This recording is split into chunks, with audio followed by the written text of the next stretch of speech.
With the number 3 pick in the NBA draft, the Sixers selected VJ Edgecombe from Baylor.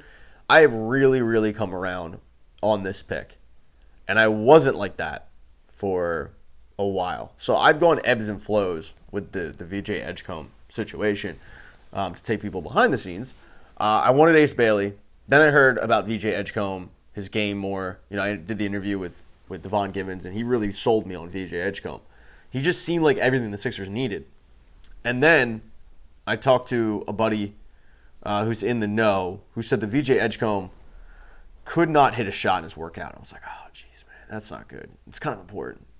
Kind of need to hit shots. Not a great sign. And then the Ace Bailey news come out. And I did a video on that, and I wasn't worried about Ace Bailey canceling workouts. Like, whatever, okay. Doesn't bother me at all. But the more I thought about it, and the more I came to grips with the fact that VJ Edgecombe is going to be the pick, the more that this pick looks better and better. And it has nothing to do really with Ace Bailey, but it has more to do with the fit and what the team needs now. VJ Edgecombe is a player that is quoted as saying, I put myself last. If you're looking for a culture guy, seems to be it. Seems to be one of those guys that everybody wants to be around. So I like that about him, obviously. You know, Ace Bailey, I don't know if he's a me player. He's 19 years old. He's been probably propped up as like the next NBA star since he was 8. So if he has an ego, fine. Don't really blame him on that. But VJ Edgecombe doesn't seem to have one of those. And that is a good thing. Because you have Tyrese Maxey, who's a really good locker room guy, well-liked. That spark plug, always smiling, always joking around. He's a good culture guy. You add VJ Edgecombe in there, and that's a good backcourt.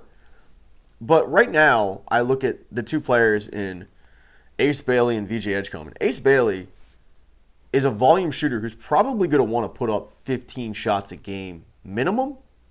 The Sixers don't have 15 shots to give him. They don't.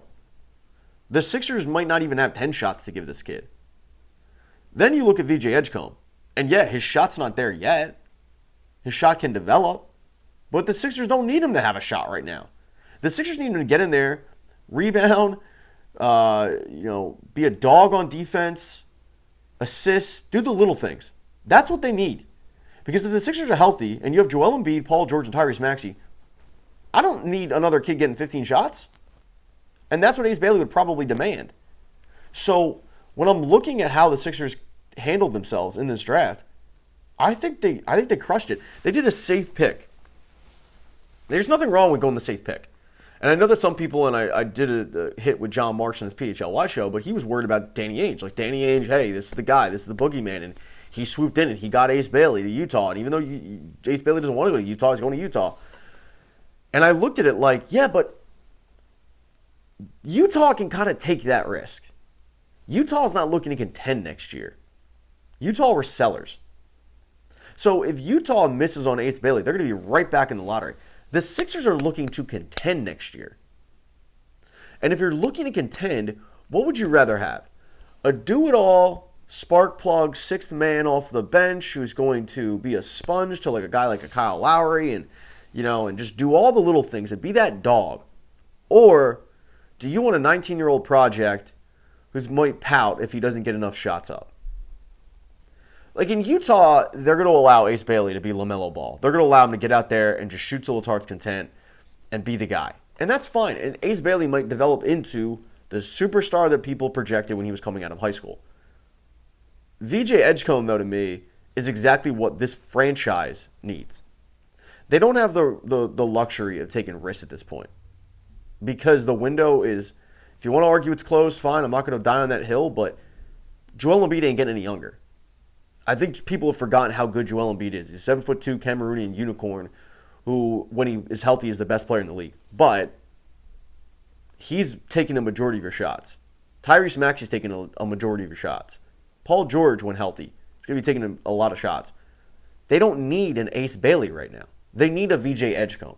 They need a kid who is thrilled to be drafted and who gets in there. He wants to get in the gym and outwork everybody.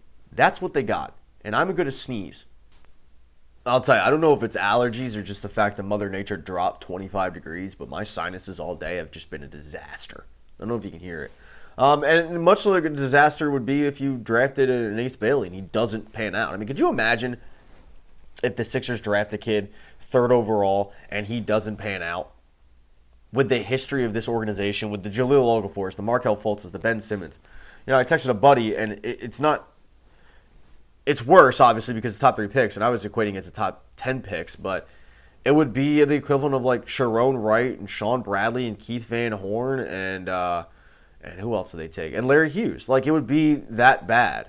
Of you got all these top 10 picks and you can't hit, but when you have top 3 picks in a span of a decade and you don't hit on any of them, that's bad. I think they hit on VJ Edgecombe because whether the shot comes or not, VJ Edgecombe will be able to get in there and do all the other things that are going to make him a valuable player in the NBA. And plus, once again, locker room dynamic is important. When you have Tyrese Maxey calling out Joel Embiid, the best player, who is coming late to practice because he's moping, because he's sad, and I'm not blaming him on that at all. Like, it's got to be frustrating for Joel Embiid. Every year you get to the playoffs.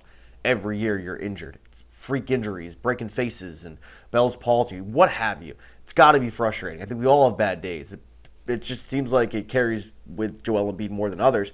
But when he starts getting called out by teammates, you need to build that culture. When the best player in the organization is allowed to do that stuff, it's not a great look. Tyrese Maxey has elevated himself to where he is the second best player in the organization. He can call out a Joel Embiid. When you've got more guys like Tyrese Maxey and it seems like VJ Edgecombe is it starts to turn.